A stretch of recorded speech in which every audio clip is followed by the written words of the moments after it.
نبی کریم صلی اللہ تعالیٰ علیہ وسلم نے فرمایا کہ اپنے بھائی کے مددگار بن جاؤ، چاہے وہ ظالم ہو یا مظلوم ہو۔ فوری طور پر انسانی ذہن میں سوال اٹھتا ہے کہ یا رسول اللہ صلی اللہ تعالیٰ علیہ وسلم، یہ مظلوم کی مدد تو سمجھ میں آتی ہے، ظالم کی مدد کیسے کریں؟ تو اللہ کے حبیب علیہ الصلوۃ والسلام دیکھیں کتنا نفسیات کے قریب، کتنا آسان کر کے، کتنا انسانی سطح جس کو بڑی جلدی قبول کرے، اس طرح حضور نصیحت فرماتے، یا رسول اللہ صلی اللہ تعالیٰ علیہ وسلم یہ بھلا ظالم کی مدد کیسے کریں؟ تو حضور نے فرمایا اسے ظلم کرنے سے روک دو، یہی تمہاری اس کے لیے مدد ہے۔ تم اسے سمجھاؤ کہ یہ بات غلط ہے، تم اسے کہو کہ تم زیادتی پر ہو، تم اسے کہو کہ تم غلط بات پہ اڑ گئے، تم اسے سمجھاؤ کہ جس رستے کے تم مسافر بنے ہو یہ رستہ ٹھیک نہیں ہے، یہ تمہاری مدد ہوگی اس کے لیے۔ تم اپنے دوست کو، بھائی کو، عزیز کو، رشتہ دار کو قائل کرو کہ وہ غلط کام نہ کرے، یہ تمہاری مدد ہے اس کے لیے۔ تم مددگار بن گئے اپنے اس بھائی کے۔ اچھے لوگوں کی صحبت، اچھے لوگوں کے پاس اٹھنا بیٹھنا۔ آج کل اس کا ترجمہ اور بھی کیا جا سکتا ہے کہ اچھے لوگوں کو سننا، اچھے لوگوں کی بات پر توجہ دینا۔ مولانا ایک مزاج ہے ذائقہ بدلنے کا، یعنی یہ طبیعت بڑی انوکھی ہے لوگوں کی، کہتے ہیں یہ تو بات روز سنتے ہیں، کوئی انوکھی بات نہ سنیں، اس چہرے کو تو روز دیکھتے ہیں، کوئی انوکھا چہرہ نہ دیکھیں۔ لیکن درویش کیا کہتے ہیں؟ کہتے ہیں پاہمیں سونے ملن ہزارہ، آسان نہیں یار بٹونا۔ او بھائی یہ مطلب سنو تو صحیح جی فلانا کیا کہہ رہا ہے۔ او بھائی خدا کے بندے پہلے تو اپنوں کی تو سن لے، وہ تو سمجھ لے، اس پر تو تھوڑا سا تو غور کر لے۔ ہم اس طرح الجھ جاتے ہیں اور قصداً الجھاؤ پیدا کرتے ہیں، ادھر بھی تھوڑا گئے، ادھر بھی تھوڑا گئے، اتنی بھی تھوڑی سنی، ٹھیک ہے، یہاں تو آپ پھر اتنا وقت رکھتے ہوں کہ سب کی بات سنیں اور اتنی صلاحیت رکھتے ہوں کہ اس کو پرکھ بھی سکیں، اور آپ اپنی ذہنی سطح پہ لا کے پھر صحیح کو صحیح کہنے کی طاقت رکھتے ہوں، غلط کو غلط کہنے کی اور جاننے کی صلاحیت رکھتے ہوں، تو آپ یہ کام کریں۔ لیکن اگر ایسا نہیں ہے تو پھر تو آپ اثر قبول کریں گے، پھر تو معاملات اور طرح کے ہو جائیں گے۔ اس لیے کوشش کریں کہ صالحین کی سنگت، نبی پاک صلی اللہ تعالیٰ علیہ وسلم نے فرمایا، میرا خیال ہے اس عنوان پر اس سے زیادہ قیمتی بات نہیں ہو سکتی۔ اللہ کے حبیب علیہ الصلوۃ والسلام نے فرمایا کہ انسان اپنے دوستوں کے دین پہ ہوتا ہے۔ اوئے ہوئے، اتنی بڑی بات فرمایا، انسان اپنے دوستوں کے مذہب پر ہوتا ہے۔ اس لیے سوچ کے بنایا کرو کہ یار کسے بنا رہے ہو، غور کر لو، اس کو دوستی کو، یارانے کو، اٹھنے بیٹھنے کو معمولی سا کام نہ سمجھنا، آنے جانے کو، سفر کرنے کو معمولی سا کام نہ جاننا۔ بندہ اپنے دوستوں کے مذہب پہ ہوتا ہے، اس کے منہ میں زبان اپنی ہوتی ہے۔ اکثر لوگ ایسے ہوتے ہیں ان کے منہوں میں زبان اپنی ہوتی ہے، لفظ اپنے نہیں ہوتے، جملے کسی اور کے بول رہے ہوتے ہیں۔ اس کا مطلب یہ ہوتا ہے کہ وہ سارا اثر قبول کر چکے ہیں کہ جو انہیں یہاں تو راہ حق پہ لے گیا ہے، اور اگر جس کا وہ اثر لے رہے تھے بندہ غلط تھا تو وہ انہیں غلط ترک پہ لے گیا ہے۔ ایک بات خواجہ حسن بصری کی، اللہ اکبر، صحیح لوگ چل رہے ہوتے ہیں، کسی درویش کے عقیدت مند ہوتے ہیں، تربیت پا رہے ہوتے ہیں، رستہ صحیح چل رہا ہوتا ہے، لیکن وہ مطلب فٹافٹ ایک کوئی شخص بیچ میں گھستا ہے اور آگے کہتا ہو نہیں میں تجھے بتاتا ہوں معاملہ تو کچھ اور ہے۔ وہ بالکل سڑک پہ صحیح چل رہے، اب انہوں نے غلطی کیا کی، انہوں نے ہر چمکنے والی چیز کو سونا سمجھ لیا، انہوں نے ہر اجلی چیز کو طیب جان لیا۔ حضرت خواجہ حسن بصری فرماتے ہیں بروں کی صحبت میں نہ بیٹھنا، بروں کی صحبت تجھے اچھوں سے بدگمان کر دے گی۔ وہ تیرے ذہن میں اچھوں کے بارے میں، حضرت پیر چنن شاہ صاحب رحمۃ اللہ تعالیٰ علیہ آل و مہار شریف والے، حضرت پیر چنن شاہ صاحب رحمۃ اللہ علیہ کے پاس نا ایک نوجوان آیا تو پیار ہو گیا، وہ بیٹھنے لگا، طریقت سیکھنے لگا۔ وہ لوگ بھی بڑے خالص تھے، انہیں مریدوں کی صورت میں طاقت نہیں چاہیے ہوتی تھی، بلکہ انہیں مریدوں کی صورت میں وہ لوگ چاہیے ہوتے تھے جو ان کا پیغام آگے پہنچائیں۔ جو ان سے وہ سیکھیں، جو وہ سکھا کے انہیں دیندار بنانا چاہتے ہیں۔ تو بچہ بیٹھ گیا، حضرت بھی بڑا ہی پیار کرنے لگے، اسے دین سمجھانے لگے۔ تو اس کے والد صاحب پیچھے سے آئے اور آگے کہنے لگے پتر چل گھر چلیے۔ کہنے لگے جی ابا جی اور میں تے نہیں جانا، میں تے اتھی رہنا ہے۔ کہنے لگا پتر چل میں بڑے پیر ویکھے نے۔ تو بیٹا بیٹھتا تھا نا صحبت میں تو کچھ میٹھی باتیں اور خوبصورت جملے اسے بھی سمجھ میں آ گئے تھے۔ کہنے لگا ابا جی تساں تے بڑے ویکھے نے، تانوں نہیں نہ کسے ویکھیا۔ یہ تیری نظر کا کمال ہے کہ میری زندگی کا سوال ہے، تجھے نہیں نہ کسی نے دیکھا، مجھے تو دیکھ لیا، میری مجبوری ہے کہ میں کسی کی نظر میں آ گیا۔ اور نظر کی جولانیاں نہ پوچھو، نظر تو وہ ظالم نظر ہے، اٹھے تو بجلی پناہ مانگے اور گرے تو خانہ خراب کر دے۔ اس لیے میں تو نظر میں آ گیا ہوں، مجھے بتائیں میں کدھر جاؤں، میرا معاملہ اور طرح کا ہو گیا۔ تو عزیز دوست آپ یہ دیکھیں کہ آپ کسی صالح بندے کی صحبت میں جا رہے ہیں اور یکدم ایک شخص آیا ہے، اس نے آ کے سارا معاملہ روک دیا۔ بروں کی صحبت اچھوں سے بدگمانی پیدا کرتی۔ آپ کے دوستوں کا ٹھیک ہونا بڑا ضروری ہے، حلقہ احباب کا درست ہونا بڑا ضروری۔ آپ نے تھوڑا سا بھی جس کے ساتھ سفر کرنا ہے نا، اس بندے کا بھی ٹھیک ہونا بڑا ضروری ہے، ورنہ انسانی ذہن میں بعض لوگ ایسے سوالات چھوڑ دیتے ہیں کہ وہ سوالات نہیں ہوتے، وہ وسوسے ہوتے ہیں۔ وہ تو ایک جملہ کہہ کے گزر گیا، اور انسان ہے کہ وہ لڑتا رہا، جد و جہد کرتا رہا۔ مجھے بڑی اچھی طرح بات یاد ہے، میں اپنے احباب میں سے سمجھ لیں یا بہن بھائیوں میں سے نہ کسی کے ساتھ کو تھوڑا بہت خیر کا کام کرتا تھا اپنی توفیق کے مطابق۔ تو ایک دن میں دوبارہ سے اسی سلسلے میں اپنی خدمت کے لیے حاضر ہوا تھا، تو میں واپس لوٹا تو ایک صاحب مجھ سے کہنے لگے کنا کچھ تو سائیں پار چاڑا ہے، دیکھ رہے ہیں سالوں گزر گئے۔ میں آپ کو اپنی بات بتاتا ہوں، تو واقعی میرا ذہن الجھنے لگ گیا۔ واپس آنے تک میں نے کہا یار یہ کب تک، یعنی کہ تو ہر روز کوئی نہ کوئی بات سنا دیتے ہیں کہ فلانی بھی مجبوری ہے، فلانی بھی، کب تک یہ کرنا ہے؟ میرا ذہن خاصا الجھ گیا اور میں بڑی عجیب سی کیفیت میں چلا گیا۔ میں اسی پریشانی کے عالم میں تھا کہ میں نے طبقات امام شورانی کھولا، ویسے ہی بائی دوے تو سامنے ایک بزرگ کا قول آ گیا، وہ کہنے لگے یاد رکھنا بندے بندوں کے محتاج نہیں، بندے رب کے محتاج ہیں۔ اور اگر کوئی بندہ کسی کا بھلا کرتا ہے نا تو بس اللہ نے اس کی ڈیوٹی لگائی ہے، باقی دے اللہ ہی راہ ہے۔ بندے بندوں کے محتاج، اگر کوئی بندہ کسی کو کچھ دیتا بھی ہے تو وہ اللہ کی دی ہوئی ڈیوٹی سر انجام دیتا ہے۔ بندے او ہو میرا تو رو رو کے برا حال ہو گیا۔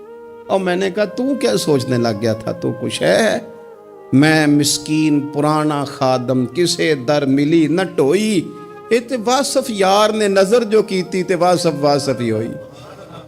وہ پتہ سارا ہے نا سردار نو کیتیاں دا، اے دا پردہ چپایا ہی چلو بھلا ہو سی۔ الجھے نہیں، لوگ الجھا دیں گے آپ کو، چھوٹی سی بات کریں گے آپ الجھ نہیں، آپ کہیں گے اوہ میری وجہ سے چل رہا، تیری وجہ سے کچھ بھی نہیں چل رہا، کچھ بھی نہیں تیری وجہ سے چل رہا۔ بڑے بڑے تھے جو قبروں میں لیٹ گئے، ہوئے نامور بے نشاں کیسے کیسے، اور زمین کھا گئی نوجوان کیسے کیسے۔ کہاں میرے بھائی کسی کی وجہ سے نہیں، یہ نظام میرے رب کا ہے اور میرے مالک کی قدرت سے چل رہا ہے، یہ نبی کریم علیہ السلام کی نگاہ کرم سے چل رہا ہے۔ اس لیے الجھے نہیں، آپ کو لوگ الجھائیں گے، کہیں گے کب تک جی آپ تو فلانا تو بس ایسے ہوگا، نہ الجھے نہیں، کبھی نہیں الجھے۔ سنیں، ہمارے ارد گرد کے حلقہ احباب کا ٹھیک ہونا اتنا ضروری ہے کہ داتا گنج بخش علی اجویل رحمت اللہ علیہ فرماتے ہیں کہ مکہ معظمہ میں ایک شخص طواف کعبہ کر رہا تھا۔ بڑے سارے لوگ کہہ دیتے ہیں دعا میں یاد رکھنا، دعا میں یاد رکھنا، تو وہاں نہ اپنی طلب اتنی زیادہ ہوتی ہے کہ وہ بندہ مطلب خزانے کے سامنے کھڑا ہے تو وہ کہتا ہے یہ بھی اپنے لیے لے لوں، یہ بھی اپنے لیے لے لوں، یہ بھی اپنے لیے لے لوں۔ ہوتے ہیں کچھ لوگ جن کو مطلب جو نظروں سے ہٹتے نہیں تو بندہ ان کے لیے دعا کرتا ہی رہتا ہے، لیکن زیادہ نہیں، میں آپ کو صحیح کہہ رہا ہوں، کم لوگ ہوتے ہیں۔ آج ہم جاتے ہیں بڑا مشکل سے سفر کر کے حرم شریف میں، لیکن بڑی آسانیاں، جہاز کا سفر ہے، بہت ساری آسانیاں۔ تو ایک بندہ 6 ماہ سال پیدل اس نے سفر کیا اور حرم شریف پہنچا، وہاں اس نے دعائیں مانگنی، اب اسے کوئی اور یاد آتا ہے، وہ تو بھائی خرچ ہو گیا، اس کا تو وجود تھکن سے چور ہو گیا. لیکن داتا صاحب رحمۃ اللہ علیہ فرماتے ہیں اس شخص کا حال یہ تھا کہ وہ حج کرنے گیا، جتنی بار بھی دیکھا نا کعبے کا طواف کر رہا ہے، غلاف پکڑا ہے، اور کیا پتہ کیا آ رہا ہے؟ یا اللہ میرے دوستوں کو ٹھیک کر دے، یا اللہ میرے دوستوں کی اصلاح کر دے، یا اللہ میرے دوستوں پہ فضل فرما دے، یا اللہ جو میرے ارد گرد رہنے والے ہیں انہیں اپنا قرب دے دے، ان کا رستہ آسان کر دے.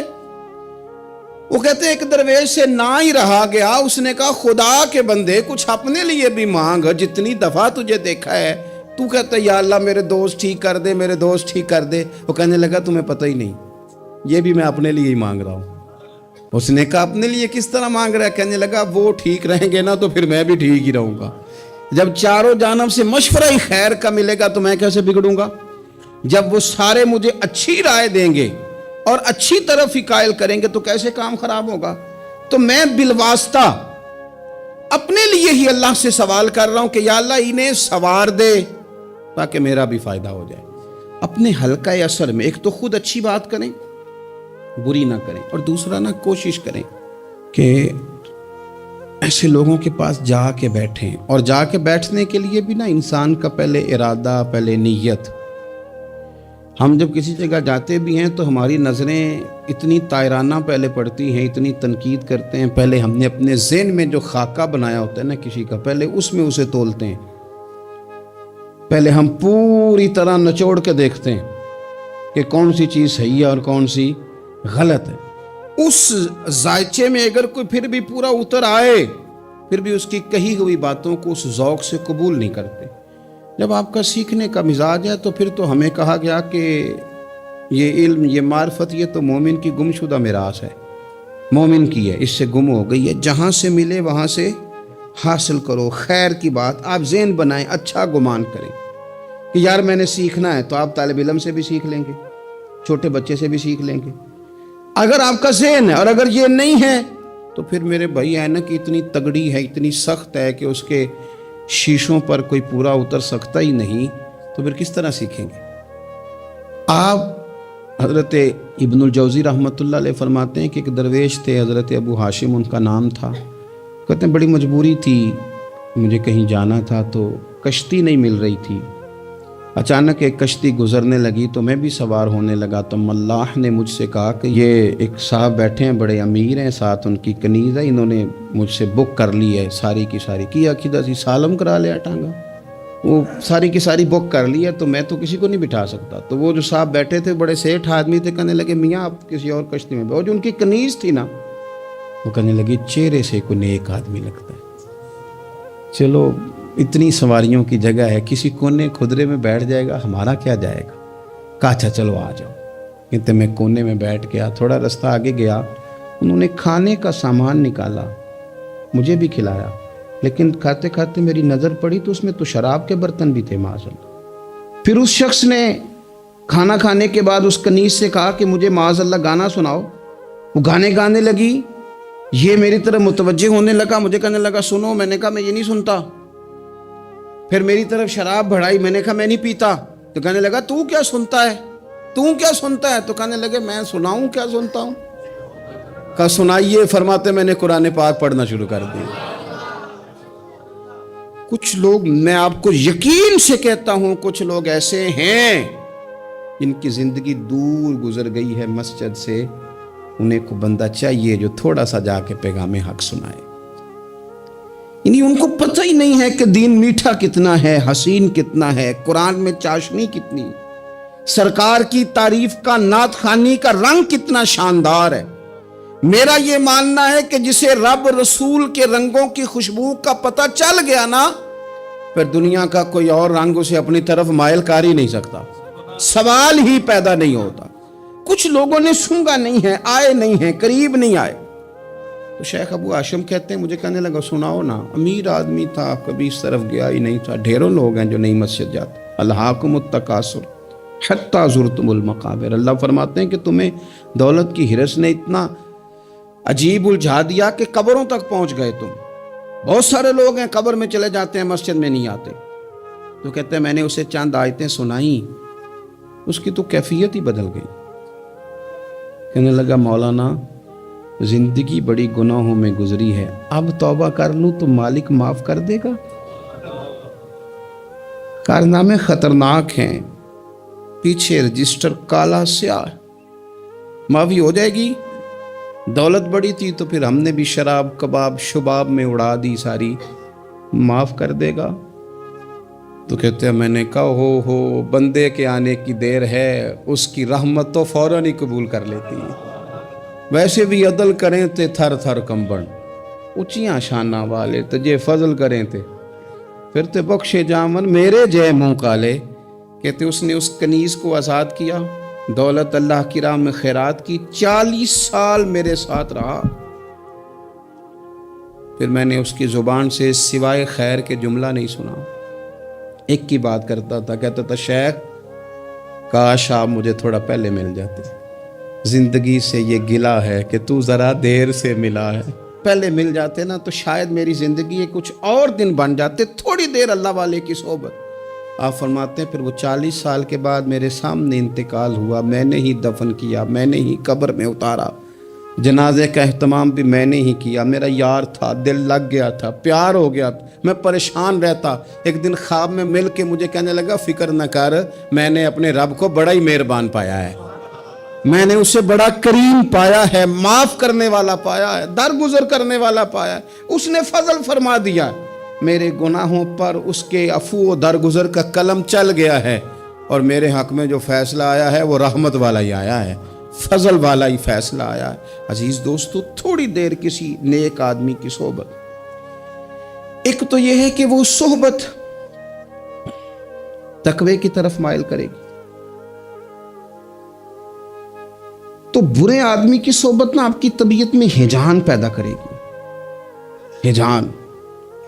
وہ لوگ ہی ہوتے ہیں جو مل کے کہتے ہیں چھوڑ ساری دنیا داری ہے، پیسے ہوں تو سارے ٹھیک ہیں، یہ لوگ ہی ہیں جو یہ سبق بھی پڑھاتے ہیں، وہ لوگ ہی ہیں وہ کہتے ہیں چھوڑ یار، کون سے درویش کون سے مولوی کون سے دیندار سب اسی طرح کے ہی ہیں، یہ لوگ ہی ہیں جو کہتے ہیں چھوڑو میاں تم کس چکر میں پڑ گئے، ابھی تو اتنی عمر پڑی ہے۔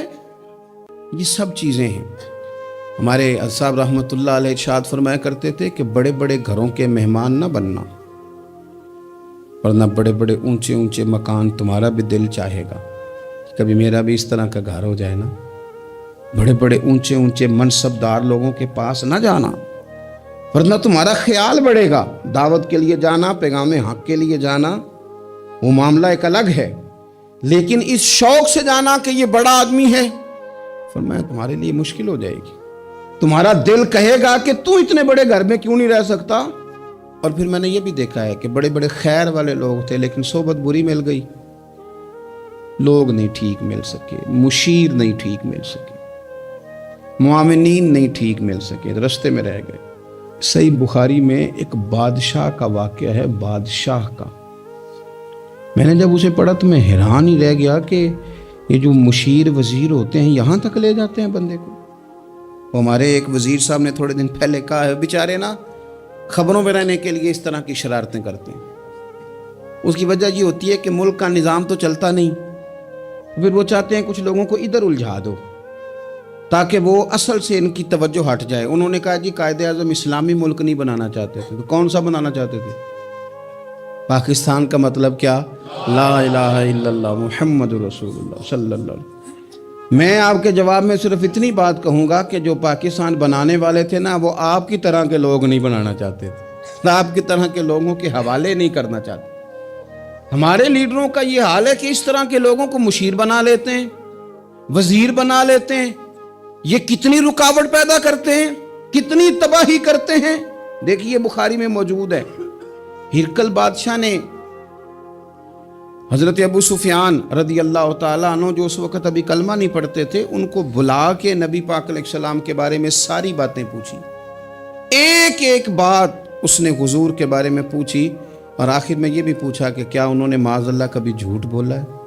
تو ابو سفیان کہنے لگے نہیں، قربان جاؤں میری مخالفت اپنی جگہ پہ، لیکن وہ میرے سامنے پیدا ہوئے ہیں، 40 سال کی عمر میں اعلان نبوت کیا ہے، ان کی گود میں بیٹیاں کھیلتے میں نے دیکھی ہیں، ان کے مقدس بال میرے سامنے سفید ہوئے ہیں، محبوب نے جب بھی بولا حق اور سچ ہی بولا ہے۔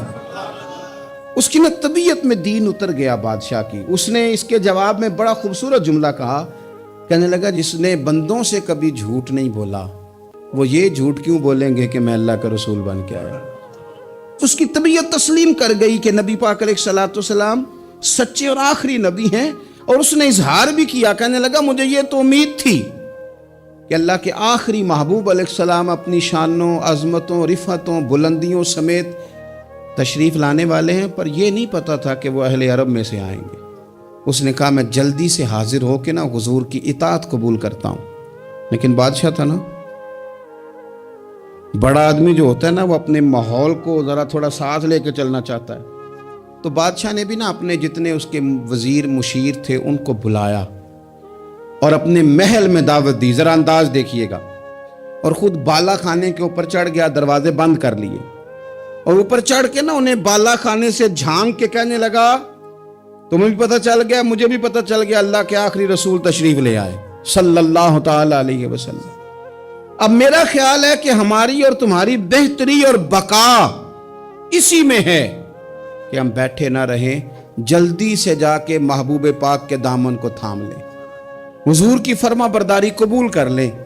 اب جب بادشاہ نے یہ بات کی تو وہ جو وزیر تھے، مشیر تھے، ان کی حالت اتنی خطرناک ہو گئی کہ وہ تو دروازوں کی طرف دوڑے کہ کھولیں گے اور نوچ لیں گے بادشاہ کو.